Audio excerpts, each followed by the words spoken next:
What if you could actually become addicted to studying?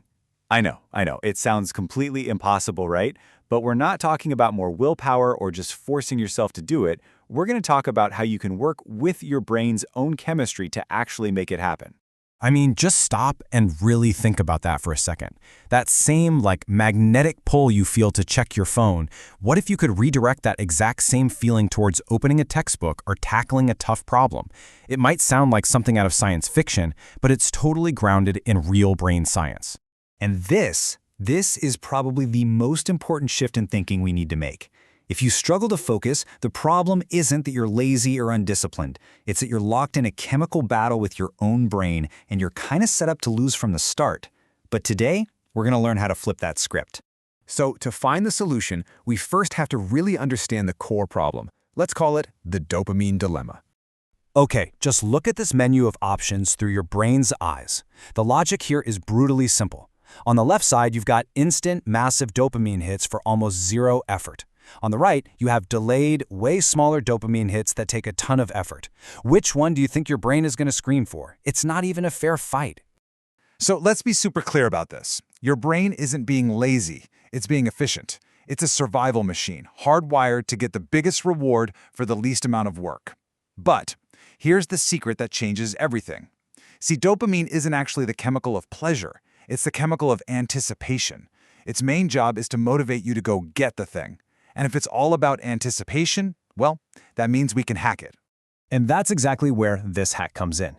It's a method called dopamine loading, and it's a pretty simple three-phase process designed to totally rewire what your brain finds rewarding.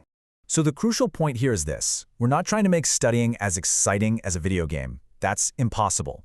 Instead, what we're going to do is lower our brain's overall level of stimulation, our dopamine baseline, so that the kind of modest reward you get from studying actually feels significant and really, really satisfying. So here's how it breaks down into three phases. First up, deprivation. You intentionally get bored. This creates a dopamine deficit, which basically makes your brain desperate for any kind of stimulation, even studying. Next is priming. This is where you visualize a successful study session to build up that crucial anticipation, telling your brain, hey, a reward is coming. And finally, amplification. This is where you manually attach these small, satisfying feelings of victory to the act of studying itself, creating this really powerful positive feedback loop. Okay, that all sounds great in theory, but what does it actually look like in practice? Let's walk through a step-by-step routine that you could literally start using today.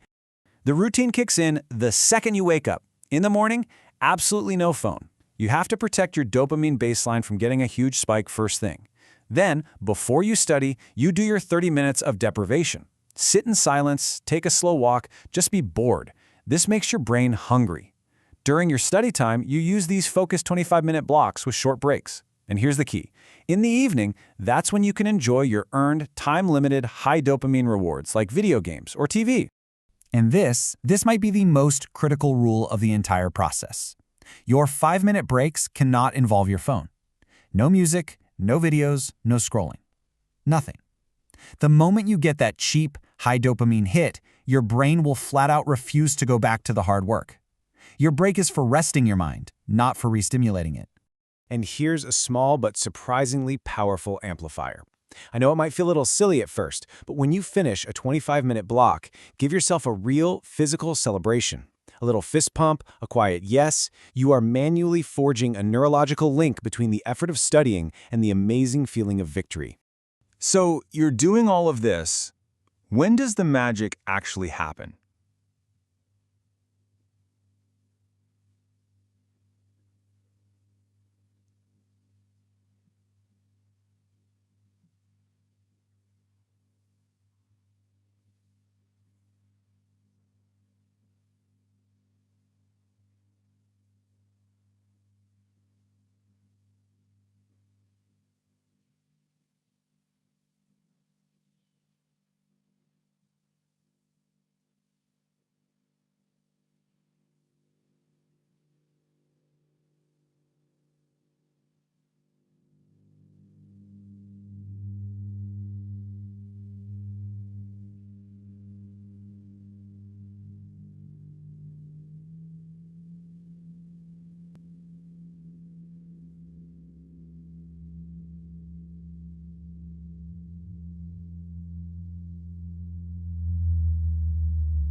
So you're doing all of this.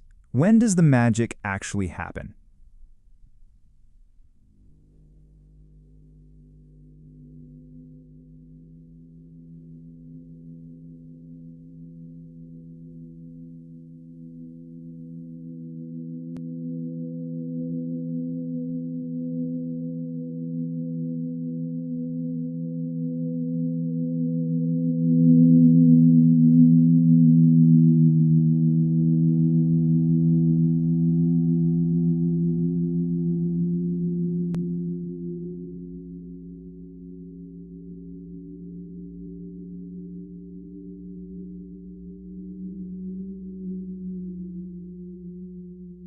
Let's talk about the turning point, because it's really important to manage your expectations here. Okay, I'm going to be really honest with you. The first 3 days of this are probably going to be hell. Your brain is going to scream for its old, easy habits. As you can see on this chart, the resistance is going to be high and the satisfaction is going to be low. But if you can just push through that, something amazing happens right around day 4 or 5. And this is the turning point.